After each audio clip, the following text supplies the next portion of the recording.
자, 안녕하세요. 피싱로 99.9의 박기현입니다. 지금 제가 안동호에 나와 있는데 보트를 타고 있죠. 그래서 오늘도 보트 낚시인가? 라고 생각하시는 분들이 많으시겠지만 보트 낚시가 아닌 보트 낚시에서 효과적으로 사용할 수 있고, 지금 이 시기 무더운 여름 이 시기에 딱 보트 위에서 사용할 수 있는 루어를 설명드리려고 나왔습니다.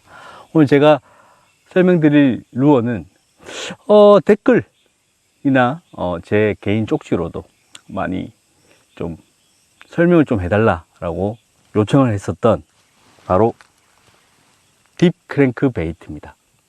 자, 딥 크랭크 베이트 굉장히 환상도 많이 가지시고 호기심도 많이 가지는 그러한 루어라고 할 수 있겠네요. 왜냐하면 딥 크랭크 베이트는 누구나 다 쉽게 사용할 수 있는 루어가 아니기 때문이죠. 장소도 제약을 좀 많이 받고, 그리고 사용 장비도 전용 장비가 있어야 되기 때문에 딥 크랭크 베이트는 많은 분들이 사용하지 않는 어떠한 매니아적인 그러한 부분이 있는데, 실제로 딥 크랭크 베이트 같은 경우에는 우리나라에서 가장 많이 하는 워킹 낚시에서는 웬만하면 사용하기 힘듭니다. 특수한 직벽에서 바로 걸어 들어가서, 아니면 무노미에서 걸어 들어가서 하면 사용을 할 수 있긴 있지만, 거의 90% 넘게 벨리나 카약 그리고 베스보트에서 사용을 할 거예요. 그만큼 장소가 제약을 받고, 또 이 무게가 약 1온스, 2온스 이 무게를 넘어가기 때문에 굉장히 무겁고 운용하기 힘든 그런 부분이 있죠. 그렇기 때문에 오늘 제가 말씀드릴 거는 이 딥 크랭크를 효율적으로 어떻게 쉽게 사용하는가, 그 기본 길이 그리고 꿀팁 두 가지를 엮어서 설명을 드리도록 하겠습니다. 자, 이 딥 크랭크 베이트 같은 경우에는 기존에 우리가 써왔던 그냥 크랭크 베이트에 딥자가 붙었죠. 말 그대로 한계 수심이 4m를 넘어서서 5m, 6m, 심지어는 7m까지 내려가게끔 해서 깊은 곳에 있는 베스를 효율적으로 잡아내는 크랭크 베이트입니다. 시작은 미국에서 시작이 됐습니다. 미국에서 토너먼트 위닝 루어로 굉장히 많이 알려져 있었고, 아름아름 유튜브나 SNS 이런 걸 통해서 한국으로 넘어왔는데, 한국에서도 토너먼트 위닝 루어가 된 적이 많죠. 특히 언제? 여름 이 시즌입니다. 여름으로 들어가는 이 시즌. 왜냐? 일단 산란이 끝나게 되면 베스들은 주변의 어떤 구조물에 붙게 되고, 또는 깊은 곳으로, 수온이 안정적인 곳으로 내려가게 되는데, 그 수심이 대부분 한계가 약 한 7, 8, 9 요 라인이라는 거예요. 6, 7, 8, 9 요 라인인데, 그곳을 이 크랭크 베이트가 효율적으로 운용을 할 수 있기 때문입니다. 그렇기 때문에 한국에서도 굉장히 많이 인기가 있는데요. 딥 크랭크 베이트는 전용 장비가 있어야 됩니다. 왜냐하면 무게가 너무 무겁기 때문이죠. 일단 깊이 들어가기 위해서 바디 사이즈를 키우고 립 사이즈를 키웠기 때문에 무게가 웬만한 빅베이트 무게입니다. 그렇기 때문에 이 피지컬, 체력이 정말 좋아야 돼요. 계속해서 감아들여야 되는데, 정말 힘든 낚시이긴 하지만 그 깊은 곳, 안정적인 곳에 숨어있는, 은신하고 있는 베스들이 이 딥 크랭크 베이트에 굉장히 적극적인 반응을 보이는 시기가 바로 이 시기입니다. 그렇기 때문에 지금 제가 배 위에서 딥 크랭크 베이트를 어떻게 운용하는지 다시 한번 설명을 드리도록 하겠습니다. 자, 일단 딥 크랭크 베이트 같은 경우에는 무게가 굉장히 무겁다고 말씀을 드렸습니다. 그래서 캐스팅을 할 때 우리가 흔히 많이 하는 오버헤드 캐스팅을 하면 전용 장비를 쓰지 않았을 때 굉장히 로드에 무리가 가는 수가 있습니다. 그렇기 때문에 전용 장비가 있다면 오버헤드 캐스팅이 괜찮지만, 전용 장비가 없다면 약간 레귤러성, 허용 수치가 높은 그런 루어를 쓴다면 사이드나 언더로 밀어서 던지는 게 좋습니다. 그만큼 던질 때 이 무게감이 굉장히 로드에 많이 이렇게 전달이 된다는 건데요. 그런 식으로 자, 한번 던져 봅시다. 무게는 굉장히 무겁기 때문에 비거리는 약 한 30에서 40 정도 충분히 나옵니다. 던진 다음에 감아들일 때가 처음 시작입니다. 감아들일 때 가장 중요한 거는 루어, 라인, 로드, 나가 일직선이 되어야 합니다. 그래야 편해요. 자, 일직선이 아니고 방금 제가 이쪽으로 던졌는데 제가 지금 이렇게 서 있다고 칩시다. 로드는 이렇게 내리고 있고 라인이 90도로 꺾여서 가죠. 이렇게 되면 감을 때 로드가 이렇게 휘면서 굉장히 불편합니다. 힘이 많이 들어요. 맷돌 돌리는 것처럼 막 이렇게 되죠. 하지만 일자로 서서 했을 때는 큰 힘 없이 그냥 감아드릴 수가 있습니다. 적은 힘으로도 쉽게 감아드릴 수 있어요. 그래서 물론 움직이는 배, 바람 이런 거에 의해서 일직선을 만들기가 쉽지는 않을 겁니다. 특히 벨리나 카약 같은 경우에는 앞에 뭐 어탐이라든지 이런 것들이 있기 때문에 조금 힘들겠지만 그래도 되도록이면 일자로 모든 걸 다 맞춘 다음에 감아드려야 피로도가 없다는 것을 아셔야 됩니다. 웬만하면 쉽게 감아드릴 때 이렇게 나, 로드, 라인, 루어가 일자로 돼야 된다는 거. 캐스팅과 운용 방법이었습니다. 자, 그리고 두 번째, 캐스팅을 했으면 릴링과 챔질이 있어야 되겠죠. 자, 릴링 같은 경우에, 챔질 같은 경우에는 기존의 크랭크베이트하고 굉장히 유사합니다만은 딥크랭크베이트만의 특징이 있습니다. 자, 캐스팅을 한번 해볼게요. 제가 캐스팅을 해서 일자를 만든 다음에 릴링 시 어깨에 견착을 하십시오. 또는 제가 배가 약간 나왔는데 배에다가 붙이든지 로드를 움직이지 않게끔 어디에 붙여주는 게 좋습니다. 총도 우리가 쏠 때 딱 견착하지 않습니까?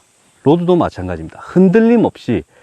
왜 그러냐면 그냥 손목의 힘과 아귀의 힘으로 꽉 잡고 릴링을 할 시에는 자, 이 끝을 보십시오. 끝이 꺾었을 때 덜덜덜덜덜 떨릴 정도로 저항이 정말 큰 로우입니다.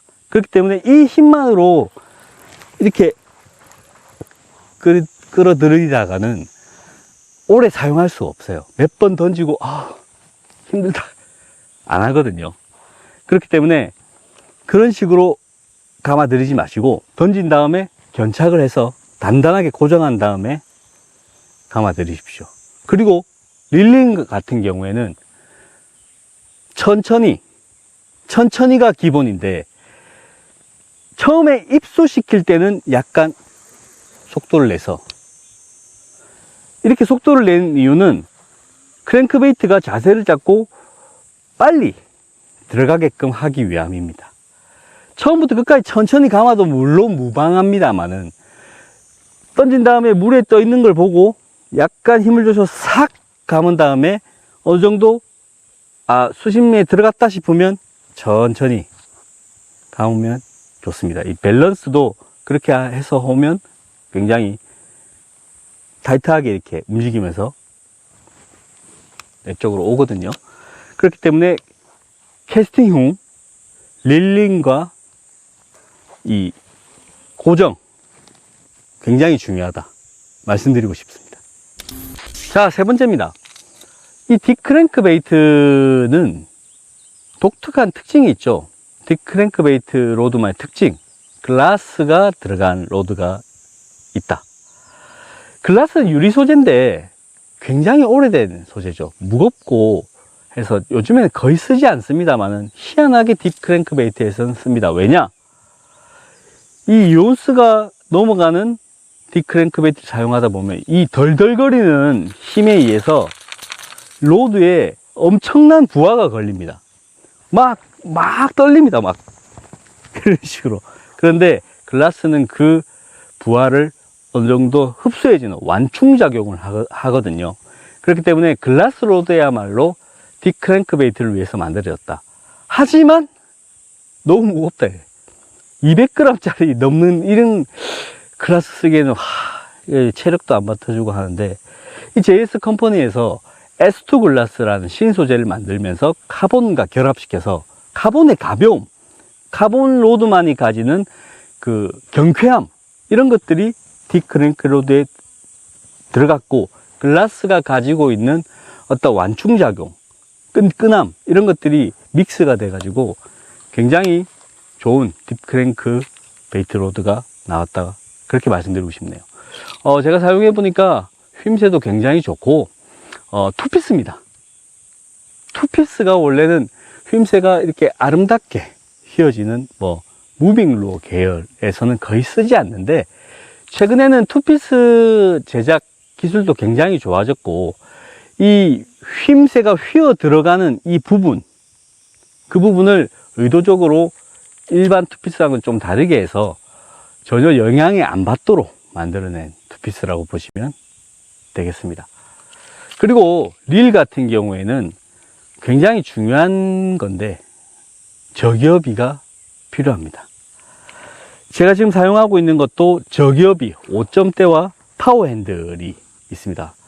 보통 저는 핸들을 순정 그대로 쓰는 경우가 많은데, 이것만은 파워 핸들을 씁니다. 왜냐하면 굉장히 힘이 들기 때문이죠. 이 조그만 노브가 달린 일반 그 핸들로는 굉장히 힘듭니다. 그런데 이 파워 핸들로 꽉 잡아서 돌리게 되면 딥크랭크베이트도 무리 없이 감을 수 있는 특징이 있습니다. 그리고 기어비가 낮아야 편하게 내가 평소에 감는 스피너베이트 감고 유노 감고 하던 그 편한 그 속도로 편하게 감을 수가 있는 겁니다. 하지만 최근엔 또 고기어비가 유행입니다. 고기어비는 빨리 입수시키려고 고기어비를 쓰는 경우가 많은데, 제가 볼 때는 처음 시작하시는 분들은 고기어비보다는 저기어비로 하시고, 나는 이제 크랭크베이트에 도가 텄다, 도사쯤 된다 하시는 분들은 이제 고기어비로 넘어가시는 게 좋을 것 같습니다. 그리고 라인은 나일론, 모노필라멘트보다는 카본 라인을 추천드립니다. 크랭크베이트 낚시는 생각보다 감도가 필요한 낚시이기 때문에 나일론이나 모노라인보다는 카본 라인이 더 유리하다고 볼 수가 있겠습니다. 자, 제가 처음에 딥크랭크가 지금 이 시기 여름에 잘 먹힌다 라고 말씀을 드렸죠. 왜 그럴까요? 그 이유는 간단합니다. 산란을 끝난 이 베스들이 주변의 구조물에 은신하거나 아니면 큰 호수 같은 경우에는 깊은 곳으로 많이 내려가기 때문입니다. 그 수심이 약 한 5, 6, 7, 8, 9 요 사이입니다.